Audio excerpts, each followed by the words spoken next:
for immediate release. Coalport Borough faces escalating financial crisis under court-appointed receivership. Coalport, Pennsylvania, August 21, 2025. Coalport Borough remains under the oversight of a court-appointed receiver pursuant to the authority granted under Section 702 of the Pennsylvania Municipalities Financial Recovery Act, Act 47 of 1987, PL 246, Number 47, which empowers the Commonwealth Court to appoint a receiver to manage the affairs of a financially distressed municipality. Well, he wanted me to stay so that I could film the questions that people had. Now I can interview those who have stepped out of it. Let's get out of here. I'm going now. Everybody's leaving now. You said your camera, you scared them all off. I think you guys have a lot of good argument, but it twisted like I thought. I have a statement to make, which I'll make at the end of this video. Do you have any comments? No, we were told he wanted, you guys did the math, the math, that it started out 3,400 and then it was dropped to 18. I don't know if he's making those demands or not. He won't resign, so we don't know. Well, I asked I'll let you know this, and it'll be on camera. I asked him, how much was integrity tonight about Mr. Nardelli? And typical attorney, he said he could not say. But I tell you, there was enough of you that said what was supposed to be, and he stood there and bald-faced lied in my opinion. How do you feel about that, John? Do you think he lied from what knowledge you had?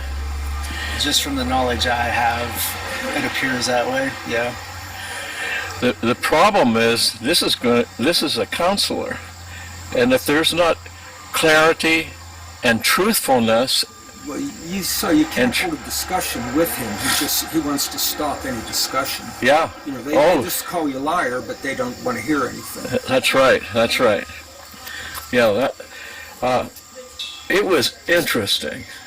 I never thought it would come like this. However, I have a statement that I think I'll have my staff writer read it, and I'll just let you have a copy of it if you'd like. Email it, or we'll see it. Okay. It's if this collapsed, which I think, wouldn't you say that the whole thing collapsed? Yes. It's a shame because it had great potential to turn things around real quick. We had a good board. And we were compatible, we liked each other, we would have gotten things done.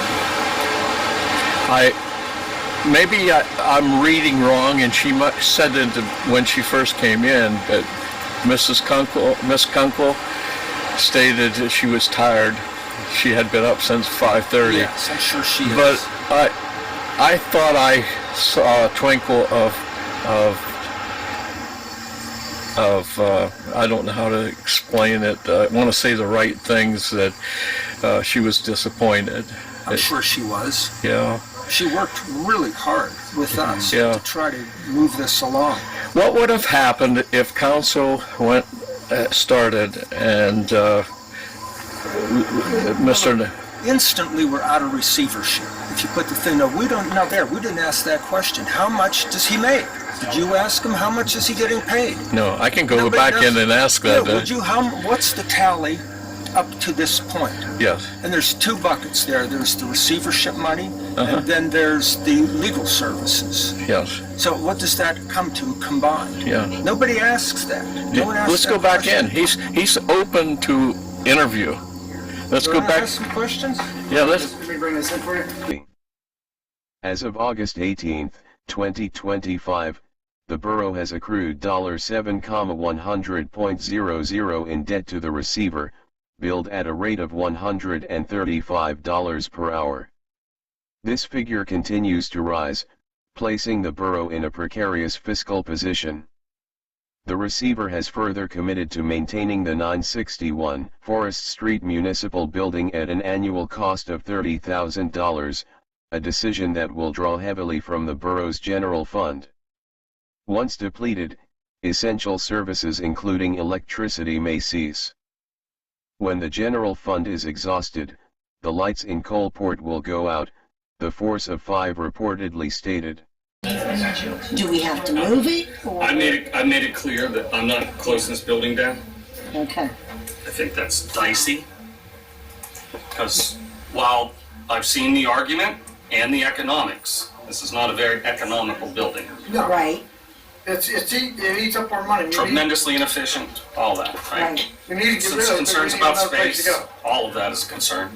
But me shutting down your municipal building is just going to get me in trouble, I think. I'm not opposed if it becomes unsafe and uninhabitable that we might petition the court. So I'm not the only one making the decision for you, but probably I think we have a plan. It really should be your council that makes that decision. Okay. I don't think it would happen quickly. Barring an emergency, if the roof falls in, another matter altogether. Who should we contact To get in. to get in? Me, Rick. The Glendale Volunteer Fire Company, a vital emergency service provider for the region, is expected to face operational reductions due to the borough's insolvency. Without immediate intervention, public safety may be compromised. We have a couple of questions, if we may. On the record. On the record. What are you receiving as receiver? Do you have a total amount of money that you will anticipate at this time? Total amount. Yeah, what's the tally year to date? What does the borough owe you? Not what you're going to continue to get. And receivers. So pursuant to Judge Ammerman's directive at the receiver's hearing, I Yeah. submit a petition for approval of fees. Yes. So What is it's it? on record. Yes. I believe the last one was $5,500 for 7 months of work. Okay. Okay. I think we're approximately another 1,600 in the filing of the petition, the hearing, this meeting, all those things today. I am billing the exact same rate that the council approved when they hired me, not a penny more. What's that rate? $135 an hour, All right, that's a good deal. which is less than half. Yes, That's less than what you, yeah, it's a good deal. that is a good deal. Yeah. You need a bigger. I've said this at the hearing, I've said this at the public meetings, I've said, this is not a good use of your money though. I mean, I shouldn't be billing $135 to sign checks, which your secretary could be approved by council. Yeah. I think It's not a good use of your money. I don't know which way, but I think Terry may have pursued. What if you were to resign as receiver and we appointed the township as receiver? They would do your same job, or less. And Kim she does township bookkeeping. Very easy transition to here. Is that a possibility? I would think that would be the court's prerogative. Okay, so you would have to go before the court and talk to the judge and ask if he would make this transition from you to the township, to take Terry with you. Do you guys agree? Didn't Terry take this up with you guys to be the receiver for Coalport like he does? Kim would do the work. I don't know about being receiver. No, I feel like I did hear, that it was very soft talk. Well, they might have talked a little bit about it. Right, that'd be someone other than, no, I feel that did happen a month ago, I don't know. I have no idea. Not within a but month. no one's come with anything hard. I am saying, is that a possibility? Because they could do the same job. So she's At one time, they thought maybe you weren't going to do it anymore. Right? well, it doesn't matter how. I Just think so that might have went on. You asked us to fire you. Yeah. So did you talk? Listen,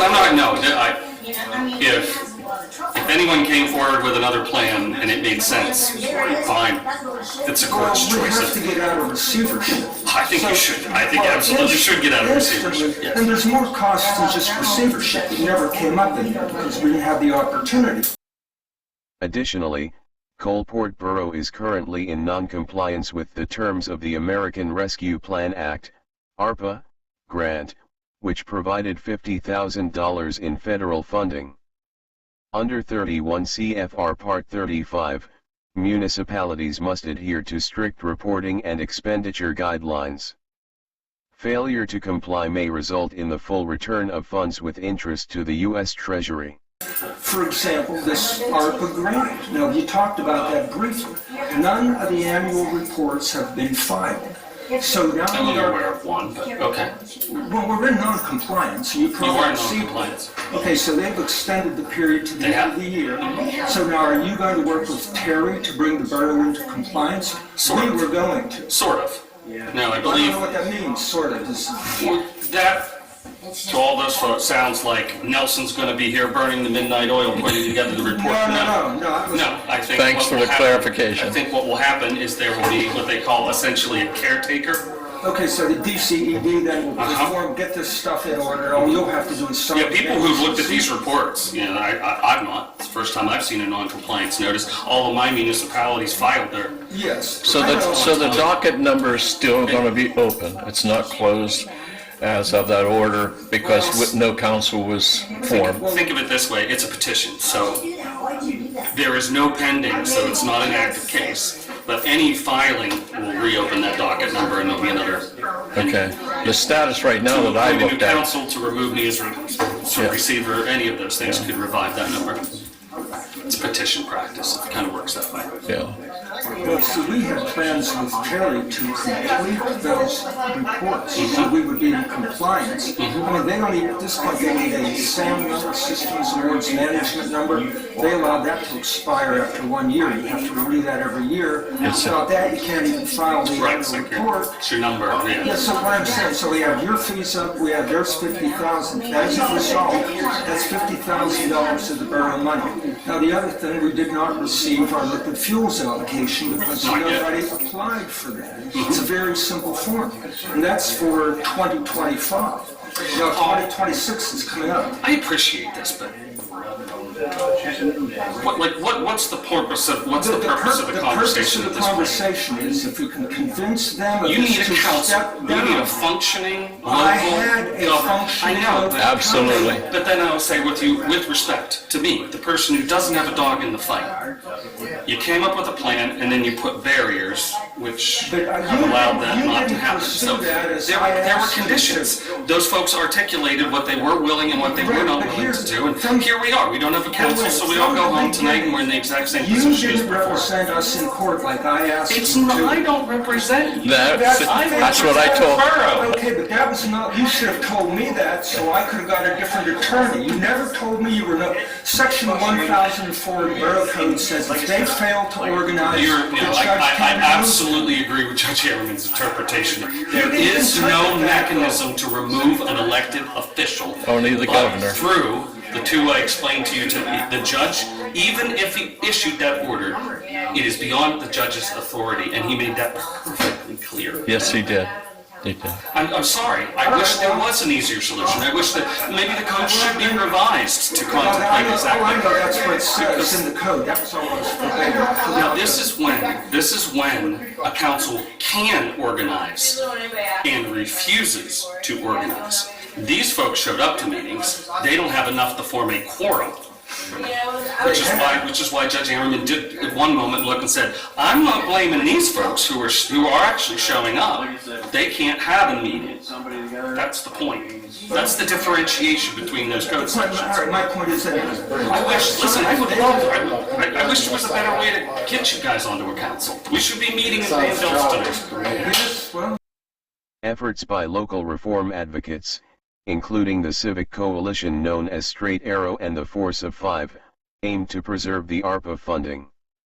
However, due to administrative decisions attributed to Mr. Ricardo Nardelli, the borough will be required to return the entire grant allocation. You know, that wasn't everything. They haven't received their foreign fire insurance, so the fire company is not going to get $1,700 because And the workers' compensation? No, not No. workers' comp. It's called fire. They call it fire relief fund. We get $1,700 straight from the state to us, it's a pass-through, and we give it right to the fire company. But there's 2 forms that you have to fill out in order to get that. Those forms have not been filled out.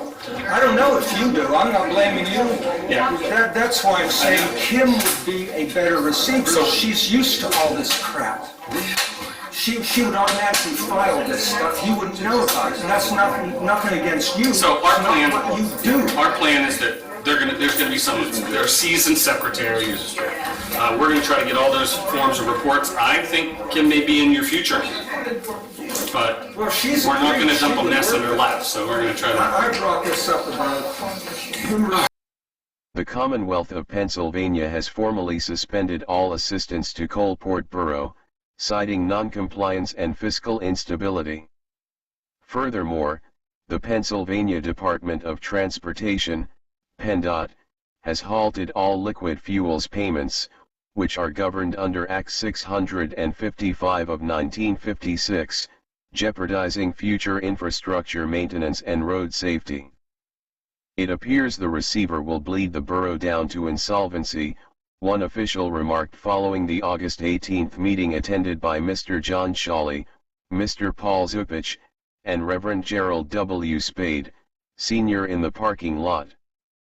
During that meeting in the 961 Forest Street parking lot, the receiver clarified that Mr. Ricardo Nardelli was not hired in any official capacity and that no invoices submitted by Mr. Nardelli would be paid.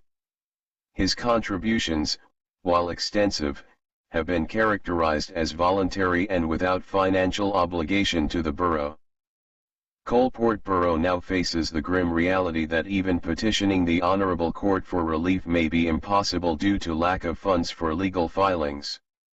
The community stands at a crossroads, with transparency, accountability, and urgent action needed to restore solvency and public trust.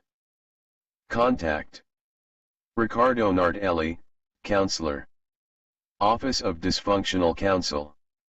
Coalport Borough. 961 Forest Street. Coalport, Pennsylvania 16627. Phone, 814-672-5973. Email, coalportborough@yahoo.com.